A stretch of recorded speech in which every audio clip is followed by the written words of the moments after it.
નમસ્કાર.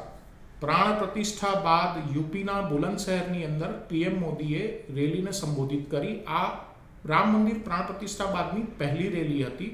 આ રેલીની અંદર 19,000 કરોડ રૂપિયાના વિકાસ કાર્યોની યોજનાઓની સોગાદ આપવાની સાથે વડાપ્રધાન નરેન્દ્ર મોદીએ રામ મંદિર અને કલ્યાણસિંહ બંનેને યાદ કર્યા. આ યાદ કર્યા એની પાછળ રાજકીય રીતે બહુ મોટી ગણતરીઓ હોવાનું જાણકારો માની રહ્યા છે. વડાપ્રધાન નરેન્દ્ર મોદીએ જે ભાષણની શરૂઆત કરી એ ભાષણની શરૂઆતમાં કહ્યું કે 22 તારીખે અયોધ્યાધામમાં પ્રભુ શ્રી રામના દર્શન થયા અને હવે અહીંયા જનતા જનાર્દનના દર્શનનું સૌભાગ્ય મળ્યું છે. રામ મંદિર માટે પોતાની ઉત્તર પ્રદેશ ખાતેની રાજ્ય સરકારનું બલિદાન આપનાર કલ્યાણસિંહને પણ તેમણે યાદ કર્યા હતા. પીએમ મોદીએ કહ્યું હતું કે આ ક્ષેત્રે દેશને કલ્યાણસિંહ જેવા સપૂત આપ્યા, જેમણે રામકાજ અને રાષ્ટ્રકાજ માટે પોતાનું જીવન સમર્પિત કર્યું. આજે તેઓ જ્યાં પણ છે ત્યાંથી અયોધ્યા ધામને જોઈને ઘણા આનંદિત થતા હશે. આ પ્રકારનું નિવેદન છે. એ નિવેદન એ યુપી અને આ જે બુંદેલખંડ ક્ષેત્ર છે એ બુંદેલખંડ ક્ષેત્રની રાજનીતિ સાથે તેને સાંકળીને જોવામાં આવે છે. અલીગઢમાં જન્મેલા કલ્યાણસિંહ એ ભાજપના હિન્દુત્વની રાજનીતિના એક વખતે મોટો ચહેરો હતા. રામ જન્મભૂમિ આંદોલન વખતે હિન્દુત્વની રાજનીતિના મોટા ચહેરા તરીકે તેઓ પ્રસ્થાપિત હતા.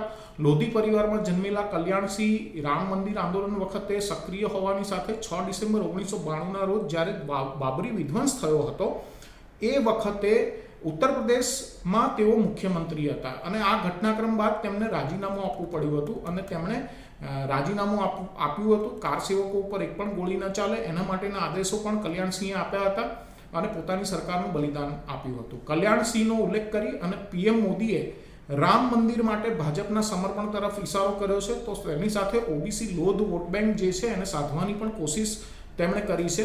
ઉત્તર પ્રદેશ અને મધ્યપ્રદેશમાં બુંદેલખંડ ક્ષેત્ર ફેલાયેલું છે. ઉત્તર પ્રદેશમાં આવેલા અલીગઢ, એટા, બુલંદશહેર, ઇટાવા ની અંદર લોધ સમુદાયની મોટી વસ્તી છે અને આ વસ્તી ચૂંટણી વખતે જીત હાર માટે ખૂબ જ નિર્ણાયક ભૂમિકા ભજવે છે. આનો ખ્યાલ નરેન્દ્ર મોદી જેવા રાજનીતિજ્ઞને હોય એ સ્વાભાવિક છે અને રામ મંદિર લોધ ઓબીસી વોટને ધ્યાનમાં રાખી અને જે આખું જે મત સમીકરણ છે એ મત સમીકરણ ઉત્તર પ્રદેશની અંદર 80 લોકસભા બેઠકોમાં મહત્તમ લોકસભા બેઠકો બીજેપીના ફાળે જાય, બીજેપી જીતે એના માટેનું એક સમીકરણ તૈયાર કરે એ પ્રકારની એક બ્લુપ્રિન્ટ એ ચોક્કસપણે બીજેપીના વ્યૂહરચનાકારોના દિલો દિમાગમાં હશે અને તેના પ્રમાણે જ અત્યારે હવે બુલંદશહેરની અંદર રામ મંદિર પ્રાણ પ્રતિષ્ઠા બાદ પહેલી રેલી સંબોધી છે પીએમ મોદીએ અને તેની અંદર પણ તેનું પ્રતિબિંબ પડી રહ્યું છે.